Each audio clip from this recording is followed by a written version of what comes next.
તો લોકસભા 2024 ચૂંટણી પરિણામનું કાઉન્ટડાઉન શરૂ થઈ ચૂક્યું છે। અમદાવાદમાં મતગણતરી કેન્દ્ર પર તૈયારીઓ પૂર્ણ કરી લેવાઈ છે। ગુજરાત અને એલડી એન્જિનિયરિંગ કોલેજમાં મતગણતરી થનાર છે। ચૂંટણી અધિકારીઓએ અહીં કાઉન્ટિંગ સેન્ટરની વિઝિટ કરી મતગણતરી કેન્દ્રમાં બેરિકેડિંગ લગાવી દેવાયા છે। Media room, control room, CCTV સહિતની વ્યવસ્થા કરવામાં આવી છે અને મતગણતરી કેન્દ્ર બહાર પોલીસનો ચુસ્ત બંદોબસ્ત ગોઠવવામાં આવ્યો છે।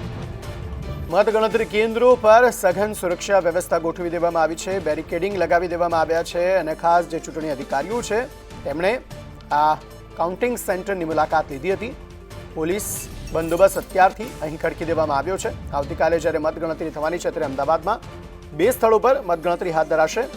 અમદાવાદની એલડી એન્જિનિયરિંગ કોલેજ અને ગુજરાત કોલેજ, આ બંને સ્થાનો પર પૂરતી વ્યવસ્થા કરી દેવામાં આવી છે। સઘન સુરક્ષા સાથે આવતીકાલે અહીં મતગણતરી જે છે તે હાથ ધરાનાર છે।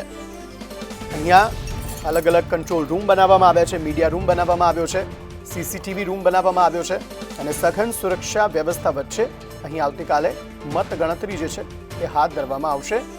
Media room, control room, CCTV સહિતની વ્યવસ્થા અહીં કરવામાં આવી છે।